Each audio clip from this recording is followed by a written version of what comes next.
आचार्य जी, अभी आपने अधिकारों की बात की और बाबा साहब अंबेडकर का जिक्र किया आपने।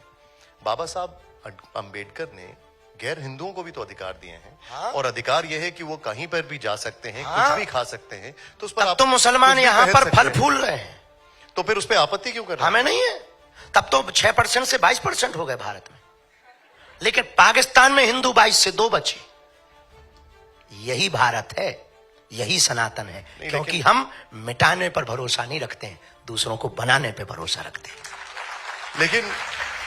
लेकिन अगर बात की जाए, अभी थोड़ी देर पहले सुनील अंबेकर जी भी थे हमारे साथ, वो कहते हैं कि सेवई और गुजिया का कोई विवाद ही नहीं है, मैं तो दोनों खाता हूं। कुछ लोगों को आपत्ति है कि सेवई मत खाओ, गुजिया खाओ। देश के प्रधानमंत्री ने सौगात ये मोदी दी अभी, वो कितनी अद्भुत कार्य किया।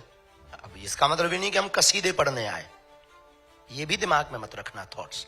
हम कहना चाह रहे हैं कि इस देश में देखो, हम रसखान के भी गीत गाते, हम रहीम की भी बात करते, और हम एपीजे अब्दुल कलाम को भी स्वीकार करते।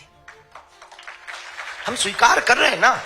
अगर हमें दिक्कत होती तो हम रसखान के दोहे गाते, रहीम के दोहे गाते, या एपीजे अब्दुल कलाम को राष्ट्रपति बनवाते।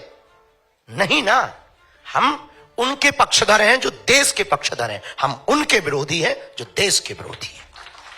अब वो चाहे हिंदू हो या मुसलमान, ईसाई हो या पारसी हो, देश को तोड़ने वाले को स्वीकार नहीं किया जाए। और हम बोलेंगे, हम जब तक जिएंगे हम बोलेंगे, क्योंकि हम जगे हुए हिंदू हैं।